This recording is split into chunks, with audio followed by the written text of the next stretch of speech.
Breaking news. Aghora Rajesh Nath versus Aghori వివాదంలో కొత్త twist తెరపైకొచ్చింది. ఈ వివాదం గురు నిలయం చుట్టే తిరుగుతోంది. ఇప్పుడు ఈ వివాదానికి సంబంధించి బాధిత యువతి అఘోరీ మధ్య జరిగిన ఫోన్ కాల్ ఇప్పుడు బయటకొచ్చింది. ఆ ఫోన్ కాల్లో అఘోరిని కలవాలని యువతి ఒత్తిడి చేస్తోంది. ఎలాగైనా రావాలని, లేదంటే తాను ఏం చేస్తానో నీకు తెలుసంటూ కాస్త హెచ్చరిస్తోంది.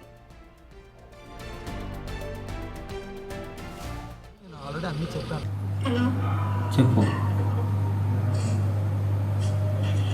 వస్తావా రావా? దేనికి? ఎక్కడున్నావు? వస్తున్నా. చెప్పు, ఎక్కడున్నావు? లొకేషన్ పెడతాను, రా. ఎక్కడున్నావు? ఇంత కోసుకొని నన్ను రావద్దన్నారు. నేను ఓకేనా? నాకు నిజంగా సీరియస్గా చెప్పి నిన్ను చూడాలనిపిస్తుంది. నిజంగా బెంగగా ఉంది. నువ్వు నమ్మినా నమ్మకపోయినా ఇది నిజం. సరే, ఒక్కసారి రా. గుండెలం అయితే రావద్దన్నారు. ఇప్పుడు నేను ఇదే గురు నిలయంలో ఇప్పుడు నీకు వీడియో కాల్ చేసినావు. నన్ను నమ్మలేగా.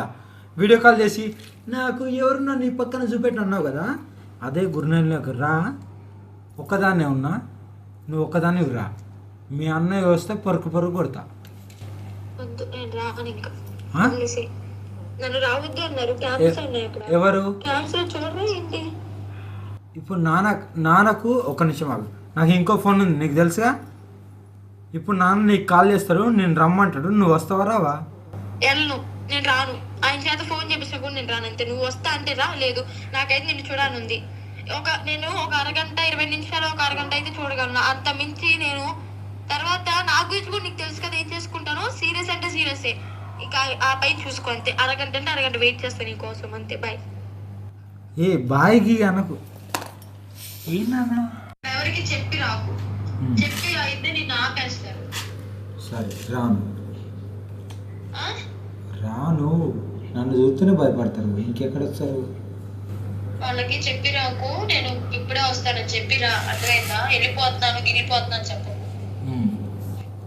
హోటల్కి వెళ్తున్నాను, అక్కడ ఇక్కడే చెప్పొద్దు. నాకు ప్రైవసీ కావాలి. ఒక 10 నిమిషాలు అది తిరిగి వస్తానని చెప్పి భైరవ్ గారిని తీసుకుని రా. ఓకే. నాకు 5 నిమిషాలు నేను నిన్ను చూడాలి. 5 నిమిషాలు ఇక్కడ లేకపోతే నిజంగా నా తల పగిలిపోద్ది చెప్తున్నా. సరే, వస్తున్నా. చెయ్యి కోసుకున్నావు కదా, నా తల పగిలిపోద్ది. నేను వస్తున్నా బేబీ, ప్లీజ్. ఓకే, నువ్వు నీ కాళ్ళ ముక్త ఆడపిల్లగా కళ్ళ ముందు ఉండాలి 5 నిమిషాలు అంతే. నువ్వే బుక్ చేయి. నాకేం తెలుసు ఇక్కడ ఏమున్నాయి. ఇక్కడ ర్యాపిడో లేవంట. మళ్ళీ ఏం చేయాలి? మరి కీ ఇచ్చి పంపిస్తే దేశం వస్తావా? మరి ఏం చేయాలి? సరే, నేను నాన్నకు ఫోన్ చేసి నాన్న కారు తీసుకొని నేను ఒక్కదాన్ని వస్తా. నాన్న కారు తీసుకుని నేను పంపిస్తారే పిచ్చి. ఒక్కదాన్ని వస్తానే. నాకు నాన్న పంపించరే. ఆ కార్కి ట్రాకింగ్ ఉంది. ప్లీజ్ వద్దు. కార్కి ట్రాకింగ్ ఉంది, అర్థమవుతుందా? ఇక్కడ అయితే ఖచ్చితంగా ఇక్కడికి అని చెప్పి. సరే, మీ అన్నని పంపించు. ఏం గొడవ చేయకుండా రా. నేను ఇది చూడాలి, అర్థమైందా? సరే. గొడవలు పెట్టుకుని అక్కడే ఆగిపోతా అంటే చెప్తున్నా, బాగోదు. ఇక్కడికి వచ్చాక అన్నయ్య మీ అన్నతో రావాలా? అన్నయ్య పంపిస్తే ఇప్పుడు కొడతావా? కొట్టను, కానీ మీ అన్నయ్య ఈడ్చిచ్చి కొట్టింది. కానీ ఫస్ట్ ఇక్కడికి కానీ నిన్ను చూడాలంటే ఇక్కడికి వచ్చాక మాట్లాడేదేనా కానీ. నేను పంపిస్తున్నాను, రా. సరే, పంపించు. అంతకుముందు పశ్చిమ గోదావరి జిల్లా తణుకులో అఘోరీ మధ్య వివాదం రచ్చకెక్కింది. మహిళా భక్తులను అఘోరా బాబా రాజేష్ నాథ్ లైంగికంగా వేధిస్తున్నాడంటూ ఆశ్రమం ముందు అఘోరీ ఆందోళనకు దిగింది. రాజేష్ నాథ్ పై చర్యలు తీసుకోవాలంటూ డిమాండ్ చేసింది అఘోరీ. అయితే ఆశ్రమంలో జరిగే విషయాలు తెలుసుకునే ఇక్కడికొచ్చానని తెలిపింది అఘోరీ.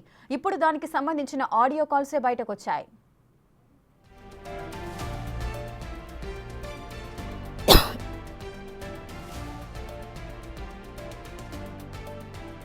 అంతకుముందు ఓ యువతి అఘోరా బాబా రాజేష్ నాథ్ పై ఆరోపణలు చేస్తూ వీడియో రిలీజ్ చేసింది. తనతో అసభ్యకరంగా చాటింగ్ చేస్తూ వేధిస్తున్నాడని ఆరోపించింది. ఇదే విషయాన్ని అఘోరీకి చెబితే తనకు అండగా నిలిచిందని తెలిపింది.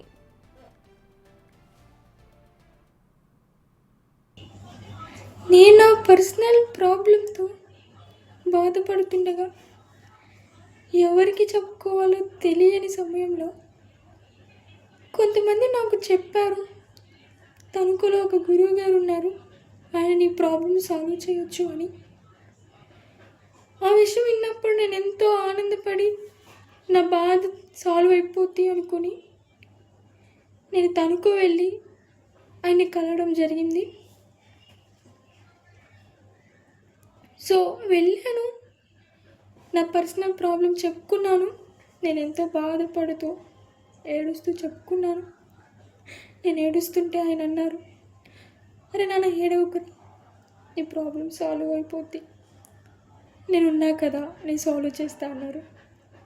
ఎంతో ఆనందపడ్డాను ఆయన అన్న ఆ మాటకి. నేను ఇంకా నెంబర్ ఇచ్చేసి వచ్చేసాను. నేను వచ్చిన 2 డేస్కి ఆయన దగ్గర నుంచి నాకు మెసేజ్ వచ్చింది.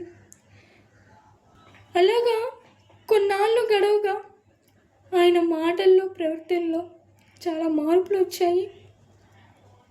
ఆ మార్పులకి నేను చాలా బాధపడ్డాను. నా గుండెకి ముళ్ళు గుచ్చుకున్నంత బాధపడ్డాను. నేను ఏడ్చుకున్నాను.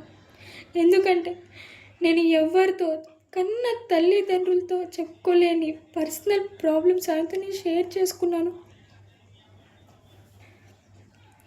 సో ఒక తండ్రి స్థానంలో నేను చూశాను ఆయన్ని. ఆయన నన్ను ఏ స్థానంలో చూసారో మీకే వదిలేస్తాను, మీ ఆలోచనకే.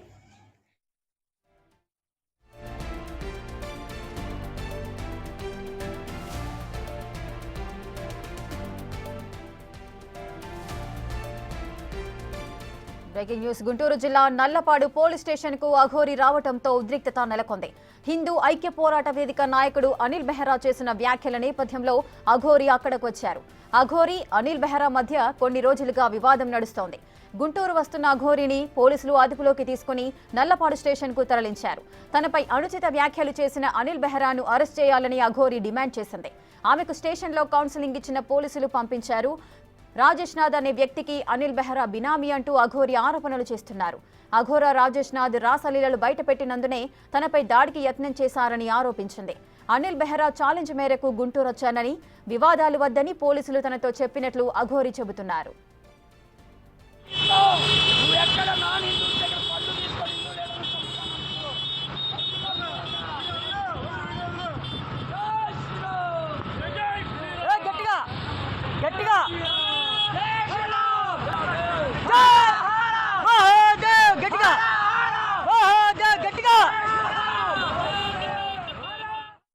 అనిల్ బెహ్రాని ఇక్కడ ఒక రౌడీజం ఎవరైతే చేస్తూ ఇక్కడ చలామణి అవుతున్నాడో అతను నాకు 11 గంటల నుండి 2 గంటల మధ్యలో వీడియో కాల్ చేసి వాళ్ళ అనుచరులతోని అసభ్యకరంగా అంగాలను చూపిస్తూ మా తల్లిదండ్రులు కూడా వాళ్ళను కూడా తిడుతూ ఇలా చేసినందుకు నేను వచ్చి కంప్లైంట్ ఇవ్వడం జరిగింది. అతని మీదనే కంప్లైంట్ ఇచ్చాను. ఏదైతే నాకు వీడియో కాల్ చేసి అదంతా రికార్డింగ్ పెట్టుకొని ఇక్కడ ఎస్ఐ గారికి, సిఐ గారికి, డిఎస్పీ గారికి అందరికీ ఇచ్చాను. అది ఇచ్చేసి దీని గురించి అని వచ్చాను. అతను చేసే ఇక్కడ కొంతమంది పిల్లల్ని వెనకాల పెట్టుకొని ఇలా అక్రమాలని దాడులు చేస్తూ వేరే వాళ్ళ మీద కొడుతూ రౌడీజం చేస్తున్నాడు కదా. నేను ఎప్పుడైతే రాజేష్ నాథ్ని ఒక మహిళ నా దగ్గరికి వచ్చి నాకు ఇలా జరిగింది, మీరు కొద్దిగా సపోర్ట్ ఇవ్వండి అన్నప్పుడు నేను అతన్ని వెళ్ళి ప్రశ్నించాను. అతనికి బినామీగా ఉన్నదే ఈ అనిల్ బెహ్రా. అందుకే నా మీద ఇలా దాడి చేశాడు. అది ఎందుకు దాడి చేశాడు ఏంటనేది నేను త్వరలోనే నేను కూడా తేల్చుకుంటాను. పోలీసు వాళ్ళు కూడా కఠినమైన చర్యలు తీసుకుంటారు. అదే జరుగుతుంది. నేను ఎప్పుడైతే రాజేష్ నాథ్ రాసలీలను నేను బయటపెట్టానో బాధితురాల్ని కూడా నేను ఆమెతోని కూడా కంప్లైంట్ ఇవ్వబోతున్నాను. నా దగ్గర ఉంది. ఆమెకు థ్రెట్టింగ్ కాల్స్, నాకు థ్రెట్టింగ్ కాల్స్ వచ్చినాయి. ఆమెను హైదరాబాద్లో ఒక దగ్గర పెట్టాను. నాతోనే ఉంటుంది ఆమెకు సురక్షితం చూసి అప్పుడు నేను మళ్ళీ వాళ్ళ ఇంటికి పంపిస్తాను. మరింత సమాచారం మా ప్రతినిధి సాయి శంకర్ లైవ్ లో అందిస్తారు. సాయి శంకర్, అసలు ఏం జరుగుతోంది? అఘోరి చుట్టూ కూడా కొన్ని వివాదాలు అయితే నడుస్తున్నాయి. అటు హిందూ ఐక్య పోరాట వేదిక నాయుడు అనిల్ బెహ్రాకి అఘోరికి మధ్య ఒక వివాదం అయితే నడుస్తోంది. దానికి సంబంధించి పోలీస్ స్టేషన్ల దాకా వెళ్లిన పరిస్థితి నెలకొన్నాయి. ఇంతకు ముందు కూడా మనం ఒక వీడియో కాల్ కూడా ఆడియో కాల్ కూడా మనం విన్నాము. అఘోరిని ఒక అమ్మాయి ఇక్కడికి రావాలి లేదంటే నేను ఏం చేసుకుంటాను అంటూ కూడా కొన్ని వ్యాఖ్యలు కూడా చేశారు. అసలు ఏం జరిగింది? దీనికి సంబంధించిన ఓవరాల్ గా అప్డేట్స్ ఏంటి? అంటే ప్రధానంగా రాజేష్ నాథ్జీ అనేటటువంటి అఘోరి ఉత్తరాధికారిగా చెప్తున్నారు. ఈయనకు సంబంధించినటువంటి ఆశ్రమం దగ్గర మొదటగా వివాదం స్టార్ట్ అయినట్టు తెలుస్తుంది. అయితే ఈయనకు సంబంధించినటువంటి ఆశ్రమాన్ని ఖాళీ చేయించాలని వర్షిని, అదేవిధంగా పార్దు, అదేవిధంగా విష్ణు, ఈ ముగ్గురు అఘోరి, మహిళా అఘోరితో కలిసి ప్రయత్నం చేస్తున్నారంటూ కూడా గుంటూరుకి సంబంధించినటువంటి హిందూ సంఘం నాయకుడు అనిల్ బెహ్రా అయితే ప్రస్తుతం ఆరోపిస్తున్నారు. ఆయన ఈ అఘోరికి వీడియో కాల్స్ చేయటం ఇదంతా కూడా అఘోరి చెప్తున్నటువంటి అంశంలో ఆయన కూడా చెప్తున్నాడు. వీడియో కాల్స్ చేయడం జరిగింది, ఆమెను గుంటూరు రమ్మన్నాము, కావాలంటే మా మీద దాడి చేయమన్నాము అనే విధంగా కూడా అనిల్ బెహ్రా కూడా చెప్తున్నారు. అయితే ఎందుకు చేశారు ఇదంతా అనేదానికి సంబంధించినటువంటి అంశం పైన అయితే ఎవరైతే రాజేష్ నాజీకి సంబంధించినటువంటి ఆశ్రమాన్ని కావాలని చెప్పి వీళ్ళందరూ కూడా ఆక్రమించుకోవాలనే ప్రయత్నం చేస్తున్నారు. ఇందులో ఈ నలుగురు కూడా కలిసి ఒక పన్నాగం పన్ని చేస్తున్నటువంటి పరిస్థితి ఉంది. ఆడియోలో ఒక అమ్మాయి ఆ మహిళా అఘోరితో మాట్లాడుతున్నటువంటి వీడియోను కూడా మనకు పంపించడం జరిగింది వేరే వ్యక్తి ద్వారా. అతను క్లియర్ గా ఆ వీడియోని ఆ వాయిస్ ని కూడా పరిశీలించండి అనే విధంగా చెప్తున్నటువంటి పరిస్థితులు ఉన్నాయి. మొత్తంగా అయితే ఈ అంశం అనేది రాజేష్ నాజీకి సంబంధించినటువంటి ఆశ్రమం చుట్టూ అయితే తిరుగుతున్నట్టు తెలుస్తుంది. ఈ రోజు అనిల్ బెహ్రా పైన దాడి చేయడానికి ఇక్కడికి రావడం జరిగింది అనే విధంగా కూడా వాళ్ళు చెప్తున్నారు. ఏదైనా కూడా నల్లపాడు పోలీస్ స్టేషన్ లో అయితే ప్రస్తుతం కేసు అయితే ఫిర్యాదుకి మహిళా అఘోరి ఇచ్చినటువంటి ఫిర్యాదు ఏదైతే ఉందో ఈ నేపథ్యంలో కేసు కూడా నమోదు చేశారు. అనిల్ బెహ్రా పైన ఎఫ్ఐఆర్ కూడా కట్టడం జరిగింది. మరి ఈ కేసుని ఏ విధంగా పోలీసులు ముందుకు తీసుకువెళ్తారనేది పక్కన పెడితే ఇదంతా కూడా ఒక అంశం అనేది ఒక ఆవుల సంఘానికి సంబంధించినటువంటి అంశంపైన నడుస్తున్నట్టు తెలుస్తుంది. ప్రధానంగా జిల్లా పోలీసులు కూడా ఈ అంశాలపైన దృష్టి పెట్టాలనే విధంగా కూడా వివిధ సంఘాల నాయకులు అయితే కోరుతున్నటువంటి పరిస్థితులు కనిపిస్తున్నాయి. Right, thank you Sai Shankar, thanks for the live details.